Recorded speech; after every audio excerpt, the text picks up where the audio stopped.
regular meeting of the Board of County Commissioners. Welcome to Harris Hall. It's 1:30. A couple of items were moved from our morning agenda, Mr. Mokrahayski. We'll put them at the end of the afternoon agenda, which was item, I believe, 8 and 9, which is announcements from the administrator and then announcements from Board of Commissioners.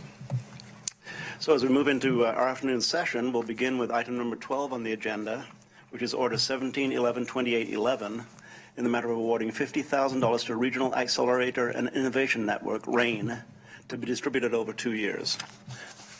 And Ms. Mokrahayski, today I believe we have Ms. Means with us. We do. She's coming up to the table, and I'll turn it over to Sarah to introduce the item. Thank you. Good afternoon, Sarah.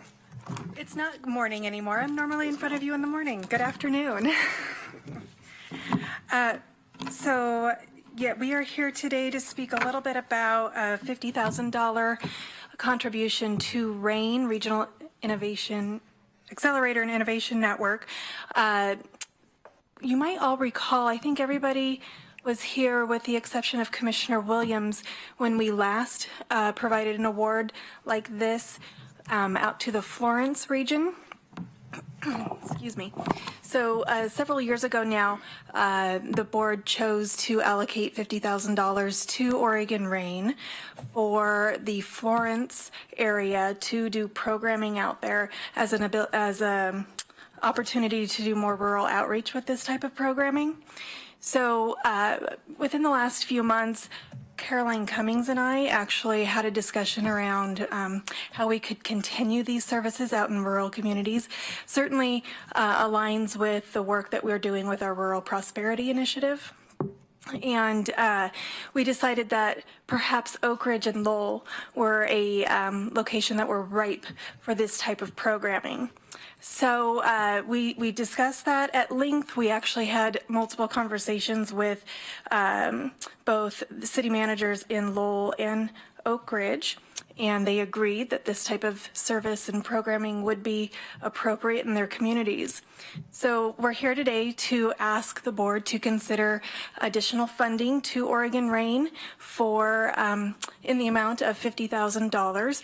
Both Caroline Cummings and Mark Manley apologize. They were not able to make it today, but you have information in your packet pertaining to the programming and all of the work that has been done in Florence, and that is certainly what we expect to have happen both in Oak Ridge and Lowell. And I hope to be coming back to you in a couple of years with a similar report out of all of the success happening in those communities. So that is our request today, and I'm happy to answer any questions. I can say that we did do a kickoff in both of these communities, and it was very well attended. And there's a lot of excitement and energy going into this work. So we're very pleased with how this has started, at least. Excellent. And I'll mention that anyone following online or on television this afternoon can, if they go to today's agenda online and click on View Item, or View Material, excuse me, it'll give you all of the information that Ms. Means is referring to. Commissioner Lycan.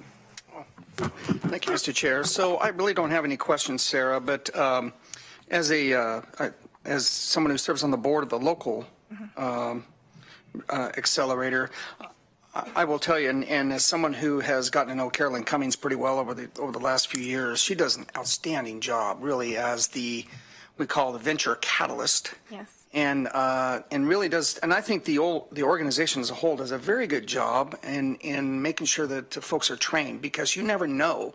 The way we're so well connected in this world, you don't know where you're going to find those dynamite entrepreneurs and programmers in our communities, and they could be in Oak Ridge, they can be in Lowell, and obviously we found some real great talent over in Florence. And so I think this is money well worth spend from your budget, Sarah, to really put a good positive focus on what really all you have to do is look at the example of Florence. I mean, to me, it was because you step back, you wonder, well, I wonder how this is going to work.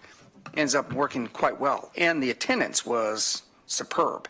And I expect no less either from Lowell or Oak Ridge, and very excited about it. So it makes a lot of sense to me, and I appreciate you bringing this forward. Thank you. Thank you, Commissioner Lycan. Commissioner Sorensen. I have a question that's a bit off the direct topic of this motion, but on the topic of economic development, and that is there any movement by economic development professionals to get Uber into Eugene?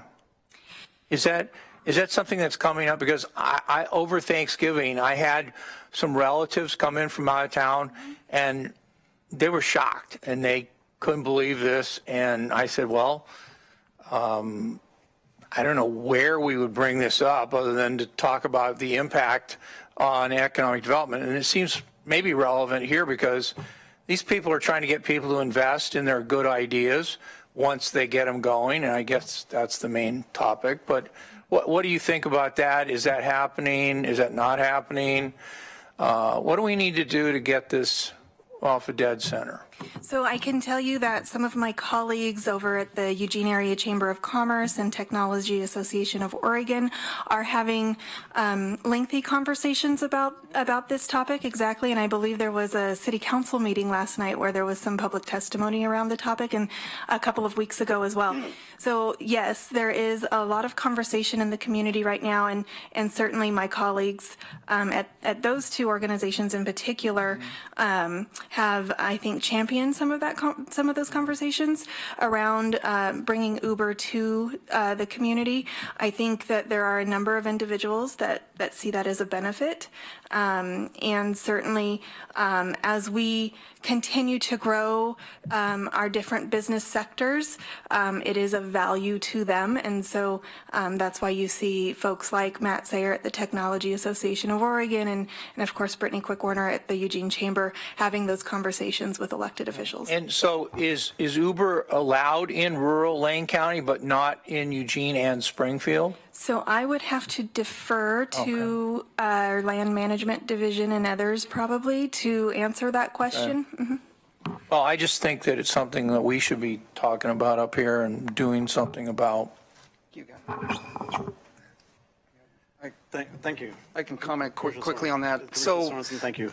on Uber and Lyft, what they do is you get a license agreement, and the way it's set up right now is that Eugene would be the host, and it only could happen here in Eugene. And if it were to happen in Eugene, then it would kind of depend on going beyond that. But because I will assure you, Mayor Lundberg has told me many times that if Springfield was the host, you would already have it.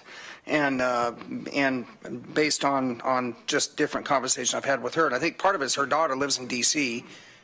and uses Uber a lot. And you're seeing Uber in Corvallis and being used in a certain way. So, but Eugene is the host.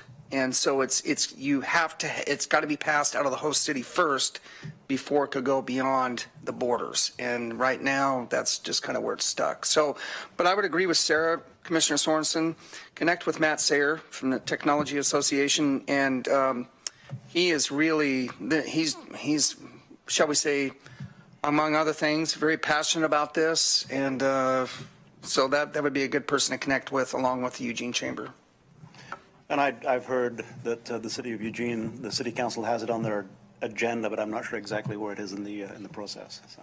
Yes, I don't know exactly where it is in the conversation. I do know that there has been significant public testimony around it, though. Ms. Mokrzycki. I just want to share that this topic came up at our Springfield, Eugene, Lane County, and LTD breakfast last week, and so we had a lengthy discussion about that, and I think there are varying opinions between the cities and LTD and others, but there is an understanding that this is a public policy discussion that needs to happen.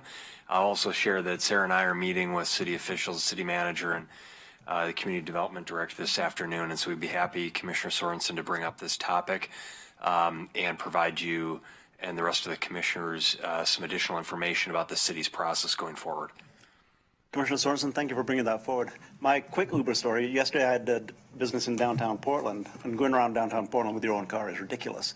So I used Uber, and one of my Uber drivers was the assistant varsity basketball coach at Concordia University, so we had a great discussion of women's basketball. It was wonderful. So more benefit than just getting a ride. Yeah. So thank you very much, Ms. Means. And we have before us Order 17, 11, 28, 11. Do I have a motion? Commissioner Williams. Thank you, Mr. Chair.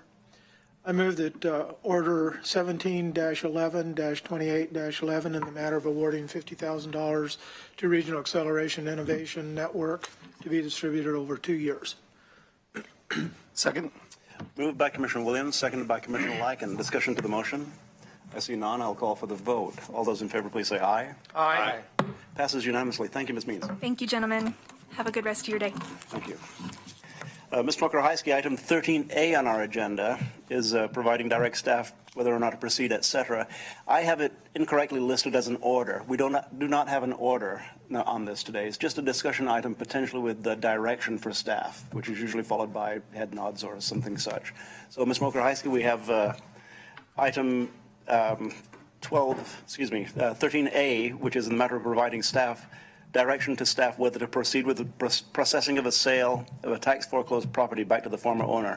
Record, and I'm not going to read the map number out loud unless I legally have to. I don't think I have to, so I'm not gonna. Good afternoon, Mr. Chair. May I approach the? Please, yes, thank you, Mr. Turk. Thanks for being here. These are some photos. There's some photos of the property. Thank you. Two separate. Perfect. Thank you, Mr. Turk. Are we supposed to take one of these or what? No, it's a whole pack. Just go through it, quickly and then pass it to the next. There's just too many of them to make. Are they both the same stack? No, they're two different ones.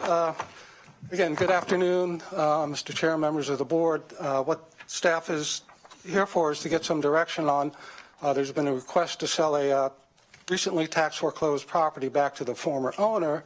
And there's some considerations that the board should make, when making that decision and to provide direction to the board.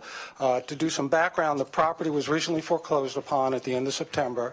It's 20 acres by near Dexter. It's actually right behind, there's a property in between the Dexter Road maintenance shops on Dexter Road. It's 20 acres. It's zoned rural industrial. It used to be an operating mill. It still has the building there, but it's not an operating mill anymore. There's some history to the property. There's been complaints over the years, to our land management division where they had some unpermitted indoor concerts there, and there's also been some other complaints about trash and there's cars on the properties, and there's been some complaints to our land management division as well as the Department of Environmental Quality over the years. Oregon statute does provide for a county to sell a property back to the former owner. Lane Manual qualifies statute and provides certain criteria for that to be met. So one of the determinations for the board today is to determine whether those criteria have been met to sell it back to the former owner. The delinquent taxes, typically the minimum required by statute is to pay all the delinquent taxes, plus we usually add what this year's taxes would have been in our costs, would be about $25,000. The property has an assessed value of $560,000. There's other considerations in this as well. That's the minimum. The board can sell it for back to the former owner at whatever price above that it deems reasonable. It also doesn't have to. The board is not obligated to sell it back. Again, that's a decision by the board. Some of the other factors here, though, are the property is zoned rural industrial, and there are provisions in statute that allow, specific to an industrial property that's foreclosed upon, it allows the county to do a direct sale instead of first having to offer it at a public auction. So the county could deal directly with a buyer. If there's some company out there that wants to do a development, the county could deal directly with them. We can work with our economic department to see if there's any companies out there that may want the property. The statute also provides that any revenue received from the sale of an industrial property can be set aside in a separate fund to be used to foster other economic development. We've done this once or twice in the past. We don't get industrial properties that often, but typically when you sell a foreclosed property, the revenue from a foreclosed property gets dispersed just as property taxes do after the county retains its expenses. Again, the provision in the statute would allow the county to set aside those funds in a separate fund to be used for to further economic industrial manufacturing development. So there are other considerations, for the board when giving staff direction. I'll be happy to answer any questions. Thank you, Mr. Turk. And you provided the pictures for us, and in meetings that we've had an opportunity to identify the property and take a look at it. So, Sebastian. And Chair Farr, if I might add to that, before the board is consideration under Lane Manual 21425 subsection 3C. It provides the board guidance about when and if it may sell back to a former owner. In this instance, the former owner is not a residential owner, so subsection C is the only one that applies. And it reads that the owner or former owner must prove that he or she suffered from mental or physical incapacity or inability during foreclosure and redemption period, satisfactory evidence of which is presented to the Board of Commissioners. Towards that, I understand Bob Smeckel is here, as well as the former owner, James Peterson Jr., and I'd ask that they step up to the podium and present their evidence. Thank you, Mr. And just a guidance, my discretion regarding time frame on the I believe we were given a total of 15 minutes, including our introduction. Excellent. So we have, if you can restrict it to about 5 minutes, that'd be good. If you need to go a little bit over, that's fine too. Hello, my name is James Peterson. I'm 56 years old. I've been dealing with lymphedema and anasarca for the last 4 years. It's been, and just recently found out that I had high levels of ammonia in my bloodstream, causing me to have memory loss. It's been like being in a fog, it seems like, for the last 2 years. I've got excruciating pain constantly, and so that I've been dealing with. I have home health care come in 3 times a week to help me out and stuff. I didn't keep up with the notices and stuff on the taxes, but I have hired a private secretary to help me out, and I've got the money in the fund for it. I don't want to lose this property. I see that what's happened over there, and it's really maddening because I spent a lot of time and effort to clean the property up to put a RV and boat storage facility there. And some people have just come in, and I had no knowledge of it because I can't get over there constantly every day and stuff. But I'm willing to hire somebody to help get that out and get the place cleaned back up and take care of all the problems, because it sickens me after what I went through to get it looking so nice to have it just thrashed and taken over by people I don't even know. And so, I've been wanting to get it cleaned up. It's just trying to do it on my own. I can't do it and stuff. And so I'm looking to hire some people. But the ammonia levels in my bloodstream is what really has been a problem. And I've just found that out a couple months ago after I was in the hospital for 5 or 6 days. And my weight was extremely overweight. And I've lost 100 pounds now. I'm working on another 100, and I'm trying to turn it around and see the light. At the end of the tunnel. I don't want to be like this. I don't like what it's doing to me at all and stuff. And I'm not negligent on my bills and stuff like that ever before and stuff. It's just something that's happened to me, and I had no knowledge of, really. Thank you, Mr. Peterson. To the board, then, questions for staff? Mr. Tapia, further direction from you. Any more testimony that we should hear? Very good. Thank you. Thank you for hearing me. And if you would, please state your name. My name is Robert A. Smackel. I'm an attorney. I represent James Peterson Jr. I was before you on November 7th, and I submitted a memorandum to each of you, and I would like to, and that's not a matter of record now, and so I'd like to go ahead and submit this memorandum as a matter of record, on the record, which in summary, it details the statute and the health condition of Mr. Peterson. He is in a grave state of health. There's a summary in here of his hospital visits. He's had 4 hospital visits of 3 to 7 days in the last 2 years, and several visits, many visits to the emergency room.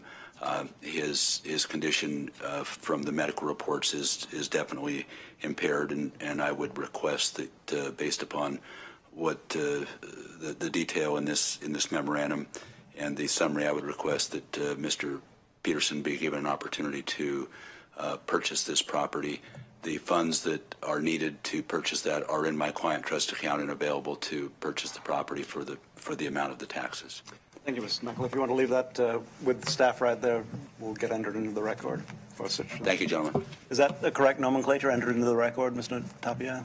No, it's just entered as testimony. Thank you.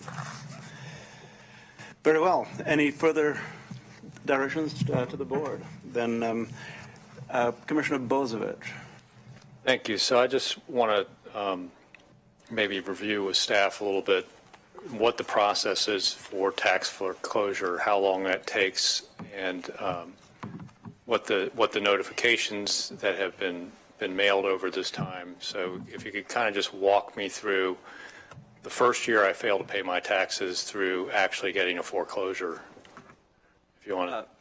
Vice Chair Bozievich, the process is that only after 3 years of delinquent taxes does a complaint filed. It's a complaint of all folks who failed to pay taxes over the previous 3 years. It's after a complaint is filed, 30 days pass, and for those who don't answer, a default judgment is granted. The following 2 years, an owner may redeem the property under statute for any reason at all. The amount is specified by statute. We're beyond that point here because at the end of the redemption period, the property is deeded over to the county. In this instance, the only way in which a person would get it, and it's not as an entitlement but as a matter of board discretion, would be if the board was satisfied under the Lane Manual 21-425-4C that in this instance, because it wasn't a residential property, that the property owner must prove to the satisfaction of the board that he suffered from mental or physical incapacity or inability during the foreclosure and redemption period. Thank you. If I might add quickly to that, a year before, after the judgment is filed and the 2-year redemption period begins, of course, during the whole time, annual tax statements are still being sent out to the address that the owner has on record, which shows all the taxes owing, including the delinquent taxes.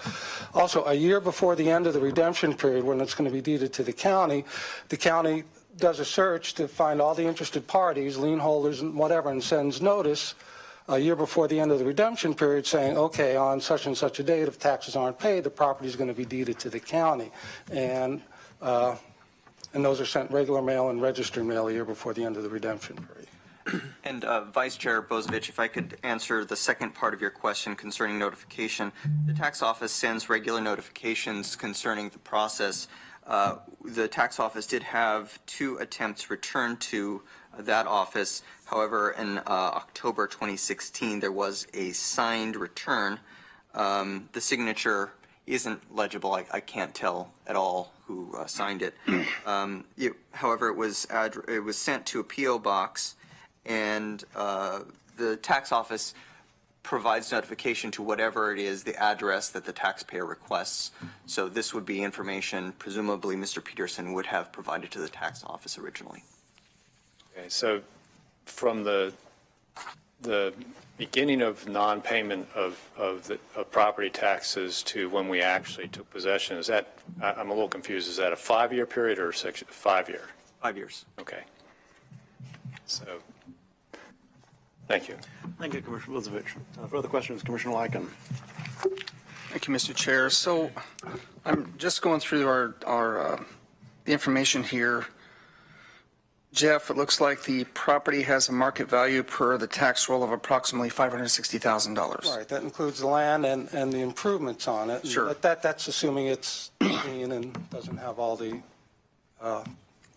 trash and cleanup. Well, and that's the I mean, I think we're between a rock and a hard spot here, to be honest with you. I mean, so the easiest thing to do would be just to say, okay, Mr. Peterson, here's the money, you know, here's the land.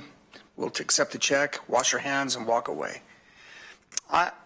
But if we foreclosed and took this over and tried to find a buyer, and let's say that the buyer wanted to go to the bank for financing, I would suggest it's almost absolute they'd have to go through some sort of level 1 environmental assessment to take a look at what's out there, looking at basically on the picture that I've seen on the equipment, and who knows what else has been done there. So it may be on the tax rolls worth $560,000, but after all is said and done, when it's all over with, there's going to be a tremendous amount of money poured into that just to do the cleanup itself. And I hope Mr. Peterson understands that, I'm assuming he does, that if he pays pays the property taxes, he takes back ownership, there's a significant amount of cleanup that's going to have to be done out there. That is going to cost a lot of money. I hope folks understand that. Anybody who's been involved in real estate will know that if you take over a piece of property like that and there's costs involved, and especially if you have to go in, especially if you have any sort of financing done by a financial institution, you're almost guaranteed to go through a level 1. And once that happens, I don't know if folks have been through those, but those can be very costly. And so my direction right now to you is I'm almost, from my perspective, and just from Lane County's perspective, I mean, do we just go ahead and ask you to work with Mr. Peterson and his attorney and take care of it that way? I don't know. I'm going to listen. I'll hear from my colleagues, but I'm just kind of laying out what the potential possibilities are, especially if we end up on the foreclosure, we took back control. Are we going to be responsible for the cleanup, or is a private sector person going to be responsible for the cleanup? So, Jeff? Well, again, Commissioner, the issue is, again, it probably is a good neighbor. If the county retains it, do we want to clean it up? There's obviously, a significant amount of cleanup that needs to be done. Again, actually, I was out there yesterday on the property with a technician from the DEQ to go through that took some of those pictures. Mm-hmm. The other thing, too, as you alluded to, with the county, if it retains it, should we clean it up to make it marketable? Because it's, as it is, the marketability of the property is significantly less versus if it was cleaned up. But so there's issues there. Again, the funds to do that would come from the foreclosure fund, which, would just be less to disperse to the taxing districts. It wouldn't be a general fund item. But, it'd be something, again, where that's part of the decision-making process. Do you try and sell them as is, knowing that it's going to be difficult to do that, or do you take the time and effort to be a good neighbor and also to market the property to clean it up? Thank you, Mr. Chair. Thank you, Commissioner Lycan. Thank you, Mr. Clerk. Further questions? Commissioner Williams. Thank you, Mr. Chair. I, too, have been involved in the past on brownfield redevelopment. Old site in Cottage Grove turned into a beautiful park. Did not come cheaply. I look at this, as there were 3 years of delinquent taxes, 2 years right of redemption, other processes in place for more than 5 years, plus periodic notices of being delinquent in taxes. I'll be frank, it's troubling to me that the gentleman had the opportunity and the presence to hire an attorney at this late date.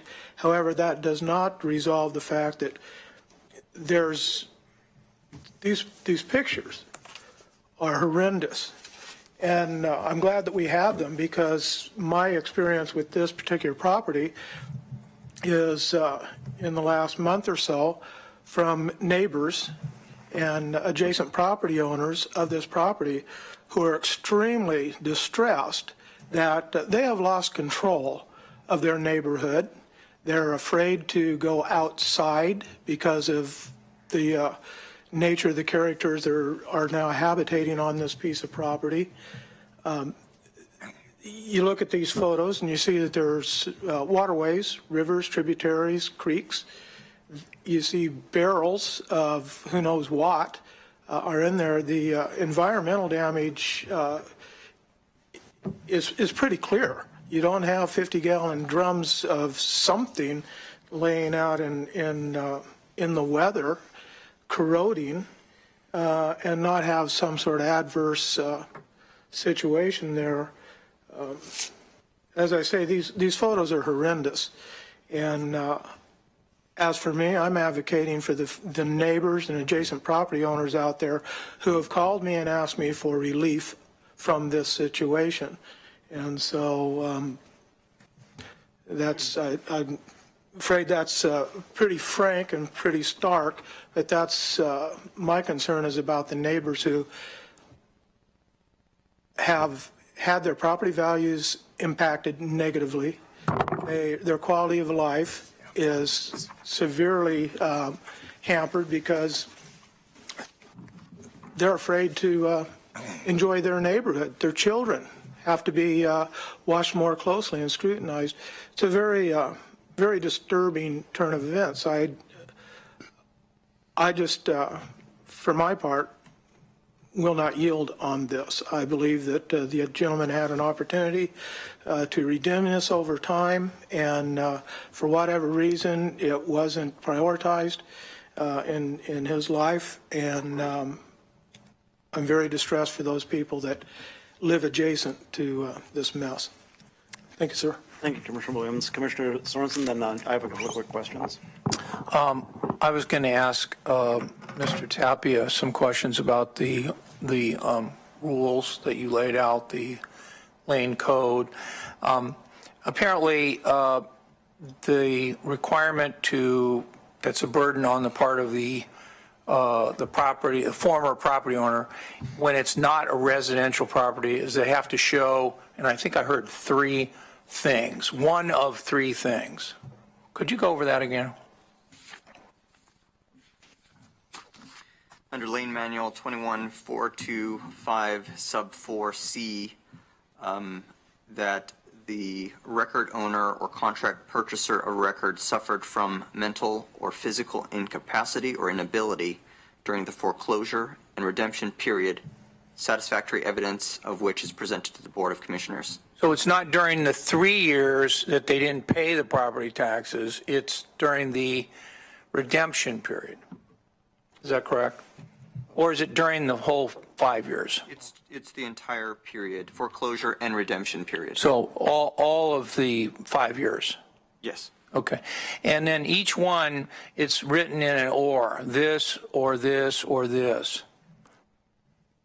Yes. The previous owner doesn't necessarily need to suffer from a mental and a physical incapacity. Yeah. It could be either or, and it can be an incapacity or an inability. Mm-hmm. But the sufficiency of evidence is up to the discretion of this board. And then assuming that the former property owner has met that burden, assuming they've met the burden of this or this or this, then it's still a discretionary act by the Board of Commissioners as to whether or not we want to, all things considered, want to go ahead with selling the property back to the former owner. That's correct. Subsection 4 indicates that it's within the board's discretion to, specifically it says may be sold rather than shall be sold. So it is within the discretion of the board to decide, even if sufficient evidence is produced, whether you choose to sell it back. Now, we heard some public comment that Mr. Peterson was collecting rent from the people that were renting the property when it was when the title was in his name, and is that information something that the board can rely upon to help make a decision one way or the other, that he collected rent from the people that rented the property when he owned it? The board may rely on any information they consider credible as to the question of whether or not Mr. Peterson suffered from a mental or physical incapacity or inability, including accepting rent. Okay, thank you. Thank you, Commissioner Sorensen. I have a couple of questions, and then I believe Commissioner Bozievich has more, perhaps. This is a rural industrial. Yes. A pretty rare designation, right? Yes. They don't see very much of that. It's about 20 acres. Consequently, a pretty valuable property. I see that it was sold at one point for paid $800,000 for it, and it's currently market value, if it were clean, 5.5. That's what the assessor has it valued. Yeah. So this is a pretty substantial piece of property in terms of its cash value, monetary value, but it's also in a pretty important location in that it's rural property. It's in a very scenic portion of the watershed. So consequently, it's important that this piece of property retains its value not only as its designated use by zoning, but also as it's part of our environmental picture. You know, if water is flowing through the property through the type of chemicals or whatever it may be that have leached into the soil, then it is a liability. That being said, my question would be, if we were to make a decision to allow the former owner to retain or regain ownership, are there other conditions that could be attached to that? Conditions surrounding cleanup, conditions surrounding ongoing monitoring the cleanup, et cetera? Or is that Well, I'd need to discuss with the county council what options there may be to either include in the deed conveying it or a separate agreement, aside from the deed that outlines, what needs to be done, and if it's not done, perhaps it reverts to the county. Again, there's, would be legal issues to overcome and have to. I'll ask council's response to that then. Chair Farr, the manual is silent as to whether or not the board can add additional conditions to a sale. Okay. Then does that mean that doesn't mean we cannot? And what Mr. Turk was outlining was a clean sale, but with a separate document outlining conditions of reversal of the sale, that if these conditions aren't met, then by a certain period of time, then the sale is reversed and or the sale is no longer valid. This would be kind of unusual, uncharted territory, not needless to say, but it's unusual and uncharted territory that we're in even discussing this. And you've been around a while, Mr. Turk. Do you have anything like this in your memory banks? Not this instance, like I said. Yeah. One, it's rare that we get property that's zoned industrial in the first place, and then two, a situation like this where you have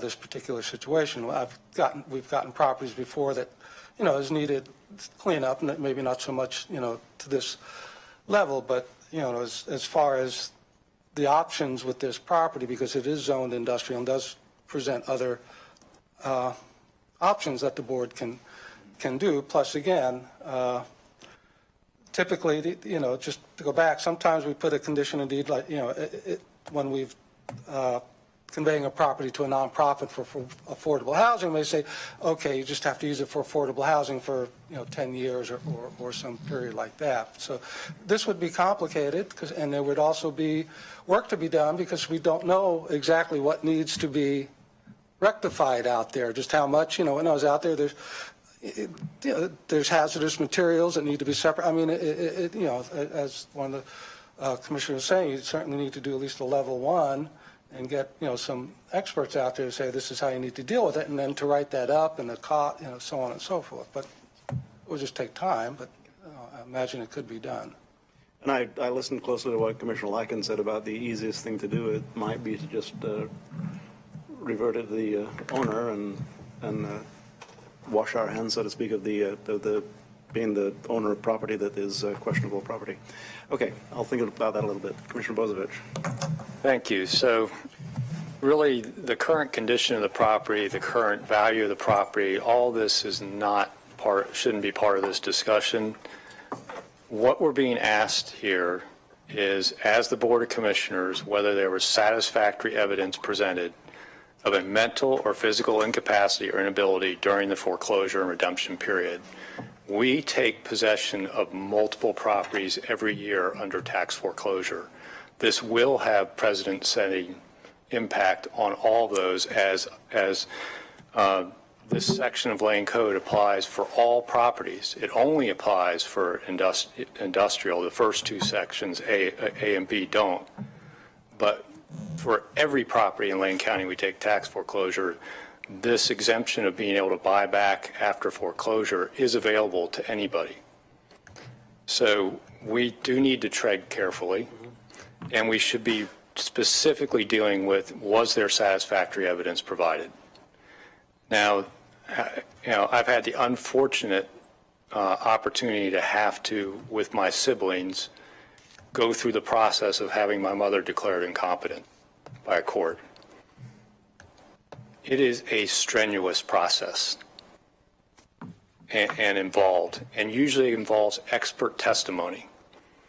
We're currently being asked to accept,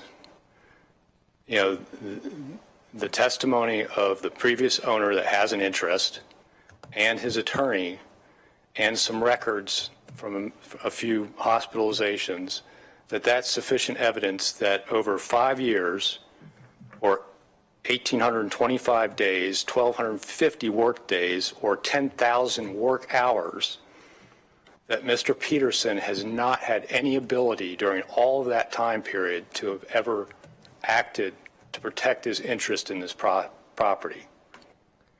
Frankly, I'm not seeing from what we were presented in the previous letter and any of this documentation a clear path that there's been 5 years of incapacity, and that over that entire period there was never an opportunity to pay 1 year's worth of back taxes to prevent foreclosure. That's all it takes. If you pay 1 year's worth of those back taxes, it starts the clock over again for another 12 months. And to me, we're not, I'm not hearing testimony from a medical professional. I'm not hearing testimony from a mental health professional. What are we going to accept as evidence of incapacity over a 5-year period to deal with your property taxes? And that's what we're setting precedent on here. And frankly, I'm inclined to direct staff to not offer this property for resale back to the owner and continue with the process of disposal as of tax foreclosed property. Commissioner Lycan, then I have an item.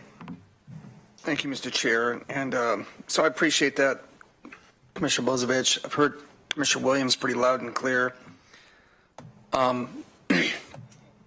It still comes back, though, from my perspective on, based on the pictures, the information, do we want this? I mean, that's really what it comes down to. I do have a question, though, Jeff, and I don't know if you have this answer or not, or this may be part of it as direction, and if you could come back and provide us an answer, it'd be helpful. So my question is, we have access to brownfield grants, and brownfield grants, by the way, can be used for level 1 environmental assessment. And is that something we have access to? Is that something that can be used? Or is that something you'd rather wait and look into and then get back to us? Because I'm fine waiting, but go ahead. Well, I'd have to look into it because, sometimes there's a process to apply for them. I talked with our economic manager, Ms. Means, because I can't remember if it was her or someone else when I was recently at the Association of Oregon Counties meeting that discussed that there was somewhere level 1 funds available. But again, it would take some, a little bit of research to determine what, they're available, readily available without going through, as we did for, to clean up the McHale's Cleaners property where you go through a full grant process with the EPA.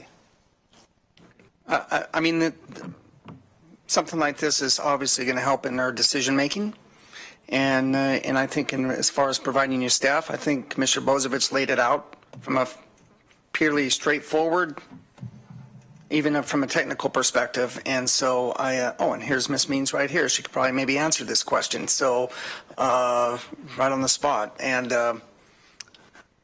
Chair Farley, okay. I'm happy to. Would you repeat the question though? Because I heard Brownfield Phase 1 and I thought, I ran down here. So my question is this, through the process of Brownfield grants, do we have access to Phase 1 environmental assessment through the Brownfield Grants program? So the answer is potentially. As you are all aware, we are part of a Brownfields coalition with the cities of Eugene and Springfield, and we recently were awarded money for Phase 1 assessment, and it is for the entire region, so for the entire county. So we'd have to, we need more details to make sure that we are indeed eligible, and that's something that we can work on if so directed. But so the answer is yes, potentially, but we do actually have access to those funds, and there is an application process, and we're working through that currently. They wouldn't be available until likely after the first of the year. Answers my question. Thank you. Thank you, Ms. Means, for popping down here. Then to the board, we have the staff is asking for direction and providing 3 alternatives on direction. One is to sell the property back for the for $25,100. 2 is to sell the property back to the former owner for an amount greater than that to be determined. The 3rd is to retain the property in county ownership to be sold at public or private sale with proceeds set aside in an industrial development fund to foster additional economic development, a taxing district or a combination thereof. And then the 4th option is to provide further direction to staff in order to provide more direction. So any discussion regarding the 4 options we're presented with? Commissioner Bozovich. Do you want a formal motion on options, or do you want to just have? At this point, I don't believe we need a formal motion. I think we're just looking for direction and head nods. Yeah. Just, Bit of statement. there are people still occupying on the property. So even if, the decision is to, take a little bit more time to do some investigation, whether it's to secure a level 1 grant or not, there's still issues on the property to deal with and to go forward with, because there's folks there on the property, and there is some liability for the county while these folks are on the property. So even if we choose to retain it, even for a short period, there's still issues there that would need to be dealt with. And currently the county's in ownership, so the follow-up you list as the option is, should the property be retained by county council will initiate eviction proceedings. So if we say retain the property, and then even if we retain the property for further instruction later, then we would expect an initiation of eviction proceedings, which one the sheriff's office would have deputies go onto the property to remove anyone on the property. So we'd take formal public safety related eviction process. Should we determine that we retain the property, which is either options 3 or 4 are retaining the property. 1, retain it and sell it. 2 is retain it and look and wait for further direction, for further information. So that's where we are right now, 1, 2, 3, or 4. Sounds as if the board may be leaning toward option 4, which is retain the property and proceed with a follow-up, which includes eviction proceedings, and then seek further information regarding potential brownfield grant application and successful application, and potentially some other information. So would that be clear enough instruction for you to just, let's retain the property, continue with, commence a follow-up, which is eviction, and then and look for further information regarding how do we handle the brownfields should we retain the property to sell it in the future? Does that seem clear to the board? Is that anything to add or delete from that? Does that cover Mr. Tapia, Mr. Turk? Yeah. Please. Well, and obviously work with county council on the FED process. But what I'll do is afterwards I'll also consult with our waste management division, because they've done this before, and as far as trying to at least see, do we, if we get a level 1, also maybe also some type of at least reasonable ballpark estimate of what cleanup costs might be, and then come back to the board at that point. Then I'll restate that we would, our direction to staff will be to retain the property, continue to seek relief on brownfield cleanup, and proceed with eviction proceedings. Thank you. Okay. Thank you, Mr. Tapia.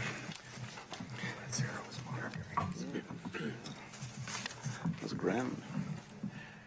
Mr. Mokrzycki will now move forward to item 13B, which is Order 171128-13, in the matter of electing whether or not to hear an appeal of a hearings official affirmed decision approving a forest template dwelling in the impacted forest land zone F2, Assessors Map 1701, 3230, Tax Lot 900, file number 509 PA 17-05111, Harwood Farms. And today we have Ms. Bell and others at the table. Mr. Mokrzycki. Turn it over to Lydia and Amber. Who's going to take it? Thank you. Good afternoon, Commissioners. The item before you, the board is asked to elect whether or not to conduct an on-the-record hearing for an appeal of a hearings official decision to approve a forest template dwelling in the impacted forest lands F2 zone. This approval also served as notice of preliminary legal lot verification, file number 509-PA07-05105, pursuant to Lane Code 13.020. The appeal pertains to whether the property is a legal lot, which is a requirement of a template dwelling application. In general, the appellant asserted that the subject property is not a legal lot because the subject property and an adjacent property were created as Lot 1 and 2 of a minor subdivision file in 1968. They were adjusted through property line adjustment deeds in 2007, and that instead, the appellant asserts that that adjustment should have required a replat. Also, that the county's lack of formal property line adjustment processes in 2007 violated ORS 92-193, that the property line adjustment was unlawfully reconfigured in 2007 because the deeds were recorded at the same time, and that is inconsistent with the recent Bowerman v. Lane County, Luba, and Court of Appeals decisions. And that also the hearings official misinterpreted applicable law in his analysis of Phillips v. Polk County Luba decision and the effect of Section 6 of Chapter 12 of Oregon Laws 2008, or in other words, that the changes that were made to ORS 92-192-3 in 2008 are not retroactive, and that at the time that the adjustments were recorded, that both parcels should have met the minimum water parcel size for the F2 zone of 80 acres. Both were below 80 acres before and after the adjustment. The criteria for determining whether or not to conduct an on-the-record hearing are found at Lane Code 14.603. Staff have evaluated the criteria and found that they are not met. The 150-day deadline was October 15th, 2017, so it has passed, so it doesn't meet that test of if the board were to elect to conduct an on-the-record hearing, that would need to occur within the 150 days deadline. Staff have found that the appeal is not of countywide significance and that there's not a need for policy guidance because Land Management Division has consistently held that a replat is not required for the adjustment of parcels in a finished and not recorded minor subdivision plat. And furthermore, the hearings official has addressed the allegations of error in his initial decision and then elected not to reconsider his decision upon appeal of the decision to the board. The issue does not involve a unique environmental resource, and the planning director and a hearings official have not recommended an on-the-record review. Furthermore, the appellant has requested that the board adopt the hearing's official decision as the final county's decision, and the applicant has also not requested an on-the-record hearing. For those reasons, the planning director recommends that the board elect not to conduct an on-the-record hearing for the appeal, to affirm and adopt the hearing's official approval of the application, and to remain silent on the hearing's official's interpretations of ORS 92. That concludes the staff report. Very good. Then I will open to questions. Now, the order before us, the -13 order, is a recommendation to not hear. Very good. So we have a recommendation. The order we have is a recommendation to not hear. Discussion to, or questions for the staff. Then our three options are, one, to move the attached order, which is stated, or to modify, or to deny. So do I have a motion? Commissioner Bozievich. So I'd like to move approval of Order 1711-2813 in the matter of electing not to hear an appeal of the hearing's official's affirmed decision and remaining silent on the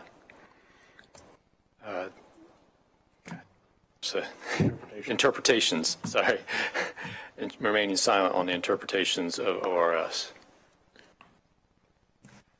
Second. Moved by Commissioner Bozievich, seconded by Commissioner Lycan.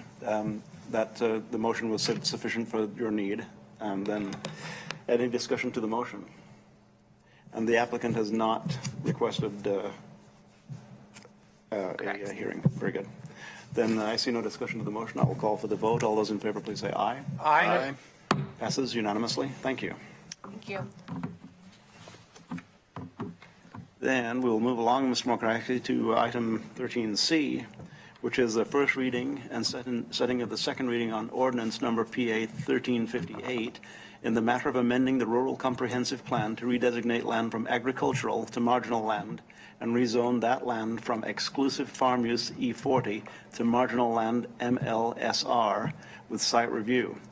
Adopting supplemental findings to address deficiencies of County Ordinance Number PA 1317 as identified in the Land Use Board of Appeals remand of the county decision, LUBA number 2016-019, and adopting savings and severability clauses. This is file number 509 PA 12-05208. Applicant is Iverson, and this is a first reading. Staff presentation. Good afternoon, Chair and members of the board. Today is just the first reading with request to move to a second reading and hearing on December 12th.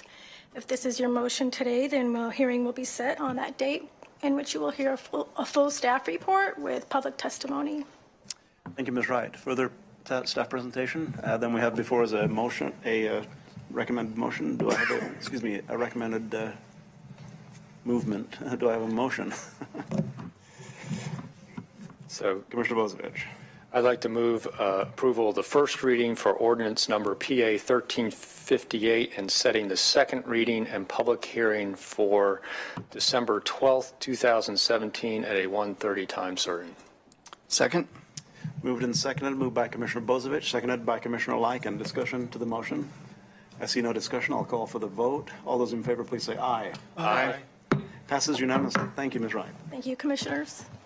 And next, Mr. Mokraki, we have item 13D, which is the first reading and setting the second reading on ordinance PA 1354 in the matter of amending the Lane County Rural Comprehensive Plan to adopt an updated Lane County Transportation System Plan and adopting savings and severability clauses.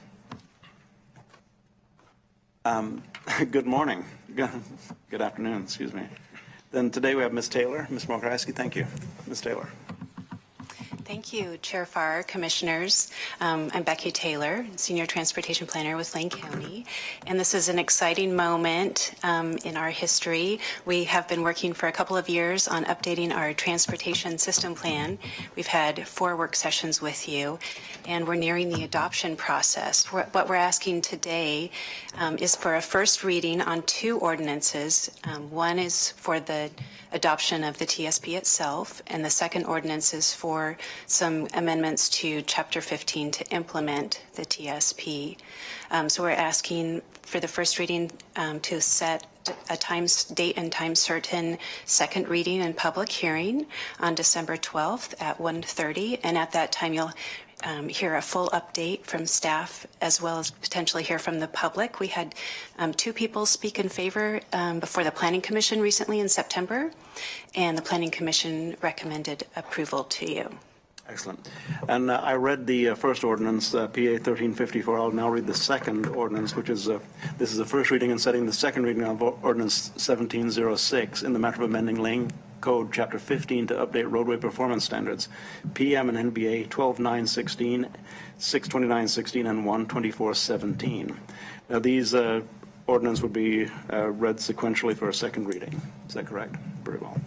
So, discussion to the staff presentation. Questions? Commissioner Bozievich. Real quick question for council. Can this be one motion just to accept the first readings on both of them? Or? Yes, that's fine. Okay. As long as you do both readings this time and next time, you can hear them sequentially next time or anytime during the day, as long as you have the hearing when it's supposed to happen.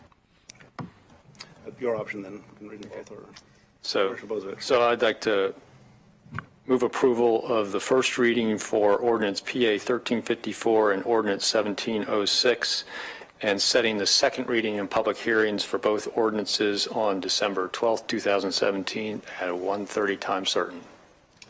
Second. Moved by Commissioner Bozievich, seconded by Commissioner Lycan. Discussion to the motion. We just had a 1:30 time certain, so these would all be held sequentially, beginning at 1:30. Very good. Any discussion to the motion? Commissioner Sorensen. Is there a way, and maybe there isn't, after all these years I would ask this again, but is there a way when we set all these things at 1:30 that people could be sort of acquainted with the fact that they're probably going to, at least 3 or 4 of them are going to sit there through the first one? Is there any way to like say, well, I think there's supposed to be here at 1:30, but once you check in at 1:30, we can tell you to come back? I don't know. Well, it occurs there's a couple of ways you could do it. You could set the hearing for not at 1:30. You could set this one for 2 o'clock or 2:15. Yeah, but we might get it done sooner. If you get done sooner, yeah, then you got to wait until the set time. And that's you. Assuming that the other hearing takes a half an hour, assuming it's going to take 45 minutes. How many do we have currently set for 1:30? Maybe we could do 2 at 1:30 and 2 at 2:30. 3 right now. If you include these 2 as one. Yeah. So it's just an idea to save some money. And staff could take a longer lunch. They could get more work done. The difficulty is, I think, is that if you set a number of hearings at 1:30, people show up and spend time until their hearing takes place.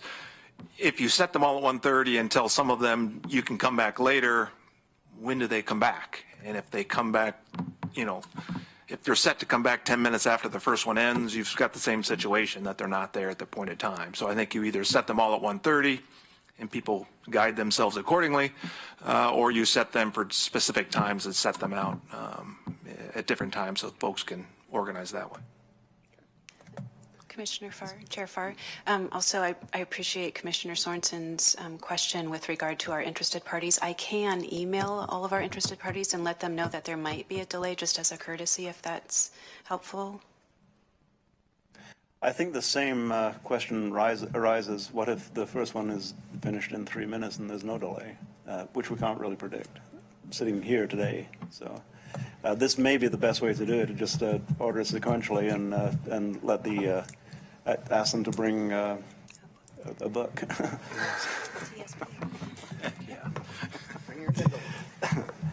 I say that glibly, but really I cannot really think of any other procedural way that doesn't potentially give a block of time where we're waiting for somebody or have people waiting for us to move them to the podium. So without any further discussion, we'll just move forward with straight 1:30 and take them sequentially. Any objections to that? Okay. Then Commissioner Bozievich, we have the motion and second on PA 1354 and Ordinance 1706. No further discussion. I'll call for the vote. All those in favor, please say aye. Aye. Passes unanimously. Thank you. Thank you. And take a long lunch or bring a book. Those are the instructions we got.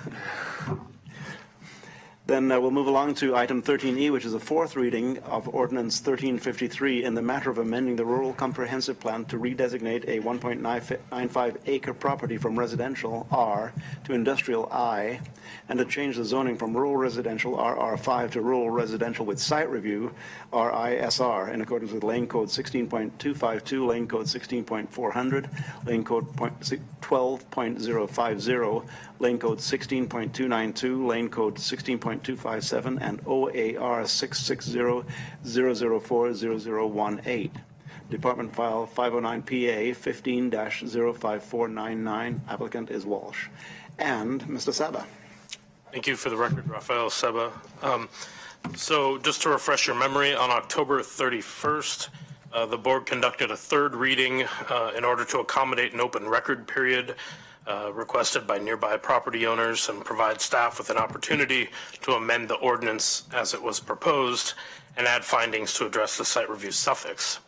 As a precautionary measure to avoid the possibility of procedural error due to the addition of a fourth condition in the findings of fact contained in Exhibit C to the ordinance, the board scheduled a fourth reading.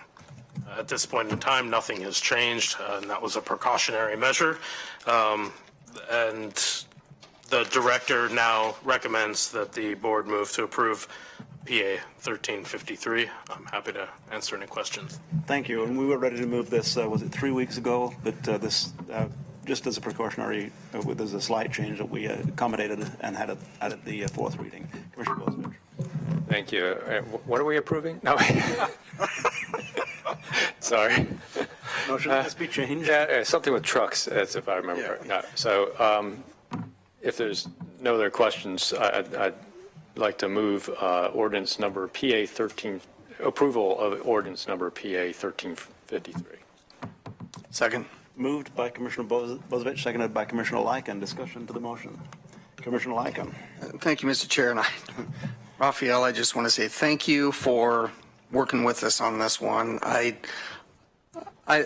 think it was warranted, and I think both Commissioner Bozovich and I both caught that, and we just felt like it was just important to do. But thank you for working with us on that, and I do appreciate it. By the way, terrific job, and very good work. Appreciate it. Thank you. Thank you. Anything further? I see no further discussion. I'll call for the vote. That's a roll call. Oh, this is an ordinance. Mr. Mokrahisi, this is an ordinance, so we'll require a roll call vote on, let's see, make sure I read the ordinance again. It's ordinance 1353. Mr. Mokrahisi. Commissioner Sorensen? Aye. Commissioner Bozovich? Aye. Commissioner Lycan? Aye. Commissioner Williams? Aye. Commissioner Farr? Aye. Passes unanimously. Thank you very much. Thank you. Then we'll step back up our agenda, Mr. Mokrahisi, to item number 9A, which is county administration announcements. I don't have any announcements, Mr. Chair, unless you have questions for me. Okay. Questions for the administrator? Then we have none. And we'll move along to down the agenda. Excuse me, we're still back up the agenda. Continue from this morning. Commissioner Business announcements. Commissioner announcements. No announcements. Just one real quick for the rest of the board's knowledge. I've made sure that the agenda setting committee knows this. I will not be present the week of the 19th. Very good. Thank you, Commissioner Bozovich. Commissioner Lycan. Thank you, Mr. Chair. And I guess it's been a while since we met, and we did have the Association of Oregon Counties Conference, and which, by the way, I thought was a real success. In fact, I think this might have been one of the better ones we've had, and so I just wanted, it was great to have him. In fact, I think the attendance, staff said this is maybe one of the most well attended by elected commissioners that they've seen in recent memory, but part of it is that we have over 30 new commissioners statewide, which is significant. I mean, that's a quarter of all commissioners, so it was good to see the attendance. A couple highlights. We ended up, I know that Commissioner Bozovich and Sheriff Farr were busy and couldn't attend, but I just wanted to say a big thank you to University of Oregon. We ended up having a reception there, which I believe about 100 people from the conference attended to learn more about the Knight Science Campus, and a job well done by Chris Edwards on going through it and showing a video, his presentation. So that was excellent. And real quickly, so I know some of us, who want, so there's been a lot of, some of the committees have been condensed. And so I'm co-chairing along with Commissioner Cribbins from Coos County what's called the Transportation and Community Development Committee. And so it's transportation, economic development, energy, environment, and land use, all under one. And so big committee, but looking forward to it. And want to thank our new president, Craig Pope, for that assignment. But I thought it was an excellent conference, maybe one of the better ones I've attended. Thank you, Commissioner Lycan. Commissioner Williams. Just a brief shout out to the Cottage Grove Lions, who had a perfect season in football, and very proud of those folks. So congratulations, Lions. First state championship ever, wasn't it? First ever. They've come close several times, but yeah. But put that in perspective, most schools have never had one. Yeah. That's excellent. Congratulations. Further business from the commissioners. Then I'm going to mention that yesterday evening, I had an opportunity to step inside the Oregon State Penitentiary, deep inside the penitentiary, with a program called Outside In. It's a University of Oregon program that allows for University of Oregon students and inmates to concurrently take a class, a college-level class that is held inside the state prison, inside the penitentiary. The inmates and students work together, get to know each other, get to have discussions, deep discussions, with no contact subsequent to the class. It's not a pen pal situation that occurs. This is a very serious situation. And I had a chance to sit and talk to not just the students who got a great deal out of it, but also the 13 inmates who were there. Most of these inmates were there for many years to come. They're not going to be leaving the state penitentiary for some time. Some of them are in there. Some of them who were there last night have no chance of parole. That is to say, they're there until they die, including one young man who was a pre-Measure 11 juvenile sentence with a life sentence with no parole. He was sentenced pre-Measure 11, which doesn't allow for juvenile life sentences without parole, but his sentence was prior to that. This young man went in 18 years ago at age 16, will be there for the rest of his life. So that being said, you would expect to see a level of despair and hope in men who will be going back to the same room for years to come. One man said that my time's growing short, I'm getting out in 5 years. Well, my time was growing short. I was leaving in about an hour to get back to Eugene, and I was impatient by that. So it really was a life-changing experience for me, Ms. Mokrahayski, to see these men who have dealt with the condition that they live in. All of them admittedly, they all admitted they brought it on themselves. They'd taken a class in restorative justice. But it had a significant effect on the men who were in the class. I'm just going to read a section that one of the inmates wrote. He said, when I first started taking this class, I was so nervous. I didn't know how these outside students would look at their fellow classmates that were stuck behind these walls for various reasons. I actually thought about leaving, but I'm glad I didn't, because this was the most remarkable class I've ever attended. Now, some of these students are getting degrees, associate degree, one's getting a master's degree, others are working on bachelor's degrees, some of whom will never leave those walls. But the ray of hope that I saw, not hope, the ray of peace, or the feeling of peace that I got when talking individually with each of these men, was something that was really touched me deeply. And I don't know of anything else that's ever touched me that deeply in my life, to see people who really aren't going to go home to a different dinner tonight, aren't going to decide what sheets to have on their bed or what shirt to put on tomorrow morning for many, many years to come, to see them living their life, admitting their guilt, and admitting and understanding that they're there for a reason. So it was a pretty interesting experience, and I understand, Mr. Mokrahayski, you have experienced the same thing with the same program as Mr. Rickoff. And it was really, once again, to me, quite eye-opening. And you'll see this on my wall. It's a U of O symbol painted by one of the inmates with the blind justice stepping through the O. Wow. And his point on that was that is justice being served by punishing him and his family for all of those years for an act that they committed 17 years ago? Is justice being served, and are we being served properly? Well, I'm not going to answer that question as I sit here at the microphone, but it is one that bears reflection. So thank you, Nathalie, for inviting me. I look forward to going back to see. I won't get to see these same students again. I may see some of them. Their class was over as of yesterday, but once again, a significant event for me. Any further announcements? Then we'll move along to agenda team requests. Commissioner Lyken. Thank you, Mr. Chair. So as we know, when the transportation package was passed, one of the earmarks involved was $25 million earmarked for a mid-Willamette Valley transload facility or transmodal facility. They have all sorts of names for them.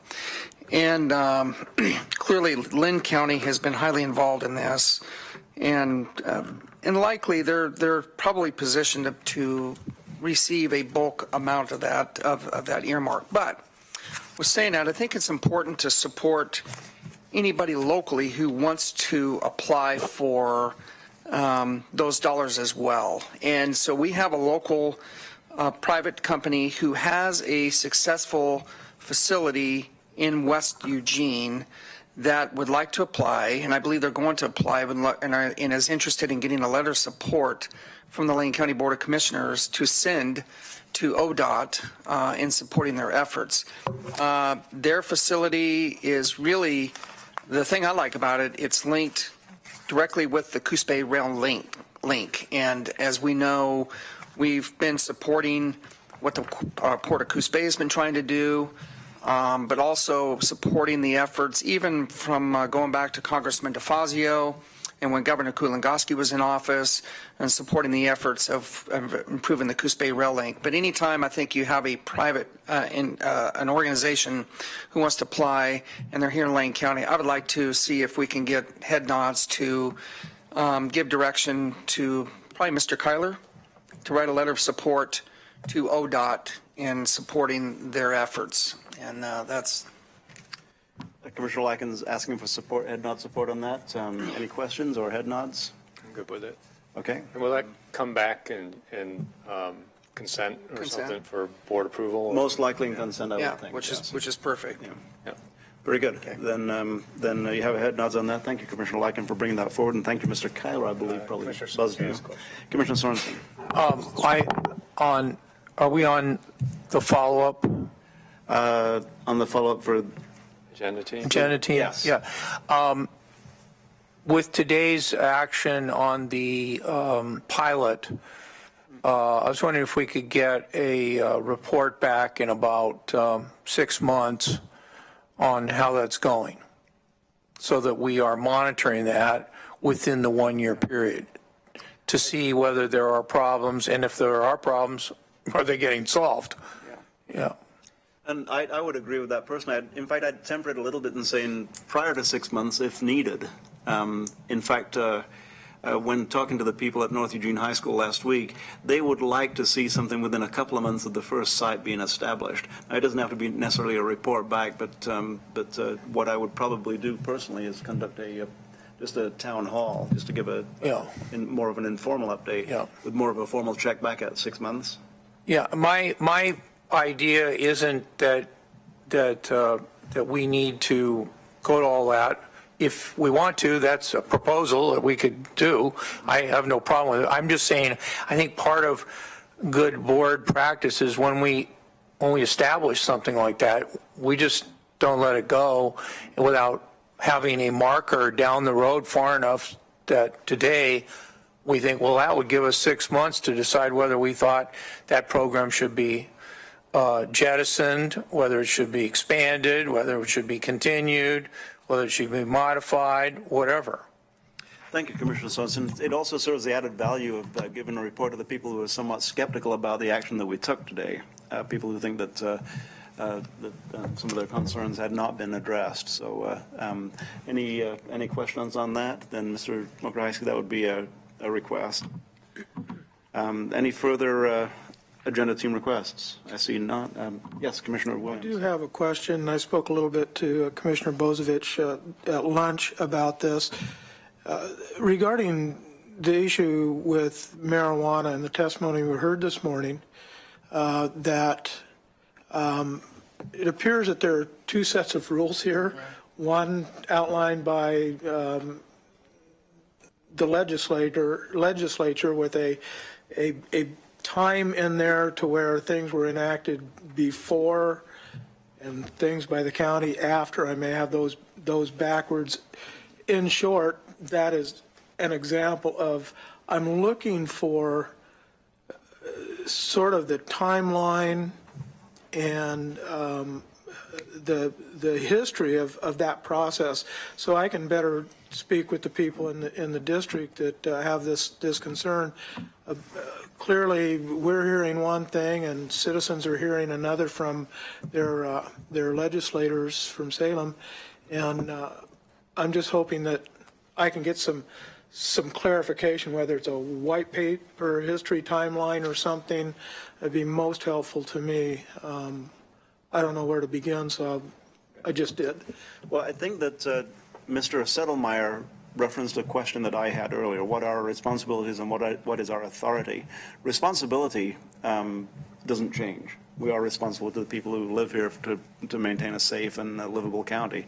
Authority seems to be somewhat dynamic. It seems to be changing based upon legislative action. Commissioner Bozovich, was a Senate bill that passed? Yeah, 1598. 1598.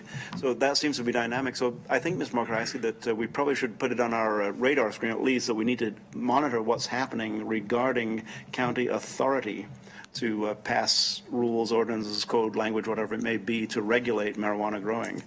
I cannot think of a specific agenda item for it at this point in time. You know, just the person for this job.